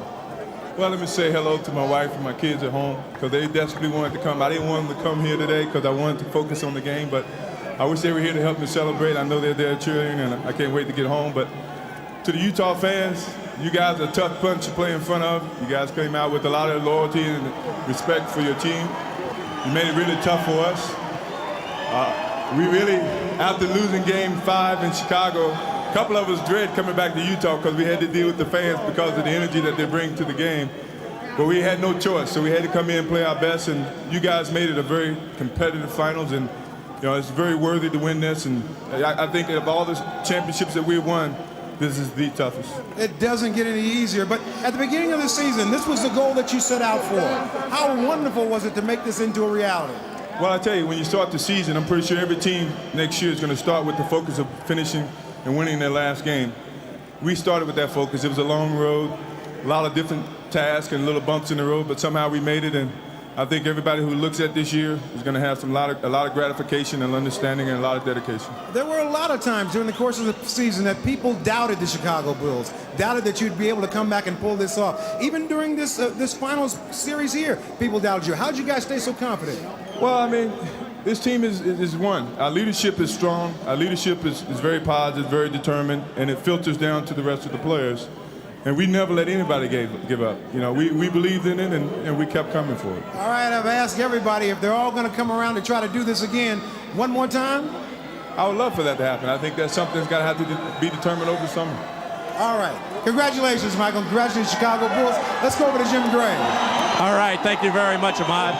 Tonight, one of the truly gutty performances in the finals by Scottie Pippen. Scottie, how badly were you hurt during this game? I was hurting pretty bad, you know, to start the game off. I was able to get a dunk when I came down. The pain just sort of built from that point, and every time I tried to run, I was getting spasms, but I knew I wanted to come back and try to give a better performance in the second half, so I just tried to take advantage of that little bit of time before the half and, you know, see what I can do. And I came out the second half, and Chip wanted to give me a little treatment, and I took the treatment, and I told him from there I was going to just try to gut it out. You know, I felt like that my presence out on the floor would mean more than just sitting in the locker room.